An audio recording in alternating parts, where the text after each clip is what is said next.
ទីហ៊ានកម្ពុជា18រូបនឹងត្រូវត្រឡប់មកមាតុប្រទេសវិញដោយសុវត្ថិភាពសម្ដីលោកអាហ្វារ៉ូ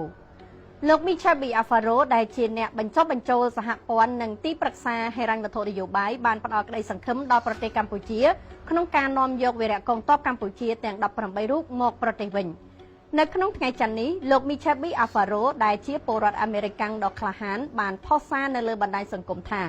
សូមជឿជាក់លើលោកត្រាំចុះ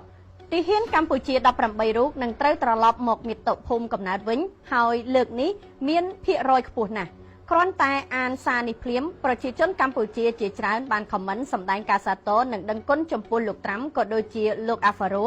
ដែលខិតខំអស់ពីកម្លាំងកាយចិត្តដើម្បីជួយរំដោះវីរៈកងទ័ពកម្ពុជាដែលត្រូវបានយោធាថៃចាប់ខ្លួនដោយខុសច្បាប់អំឡុងពេលអនុវត្តបទជបាញ់មិនតែប៉ុណ្ណោះវីរៈជនបរទេសរូបនេះក៏បានចែករំលែកអំពីសេចក្តីថ្លែងការណ៍ពីក្រសួងការបរទេសអាមេរិកដែលជំរុញឲ្យម៉ាឡេស៊ីបន្តកិច្ចខិតខំប្រឹងប្រែងដើម្បីសម្របសម្រួលឲ្យកម្ពុជានិងថៃសម្រេចបាននៅកិច្ចព្រមព្រៀងសន្តិភាពដ៏ពេញលេញមួយផងដែរក្រៅពីជួយលើរឿងនេះលោកអាហ្វារ៉ូនៅតែបន្តបេសកកម្មរបស់លោកនៅក្នុងការផ្សព្វផ្សាយទៅកាន់ពិភពលោកនៅពេលនេះដែលយោធាថៃបំពេញមកកាន់ប្រជាពលរដ្ឋកម្ពុជា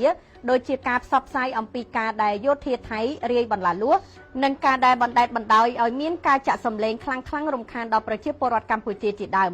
សូមរំលឹកផងដែរថាបើតាមសារផលបង្ហោះលើเพจផ្លូវការរបស់ក្រសួងការពារជាតិនៅថ្ងៃនេះជាថ្ងៃទី83ហើយដែលវីរៈកងទ័ពកម្ពុជាចំនួន18រូបត្រូវបានចាប់ខ្លួននិងដាក់ឲ្យស្ថិតនៅក្រោមការឃុំក្រងរបស់យោធាថៃ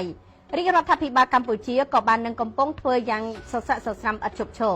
នៅគ្រប់យន្តការដោះស្រាយទាំងអស់លើករណីដើម្បីឲ្យភាគីថៃដោះលែងកងកម្លាំងរបស់កម្ពុជាទាំង18នាក់នោះវិលត្រឡប់មកវិញឲ្យបានឆាប់ជាទីបំផុតនិងដោយសុខសុវត្ថិភាពរាជរដ្ឋាភិបាលក្រសួងការពារជាតិនិងកងយុទ្ធពលខេមរៈភូមិន្ទមិន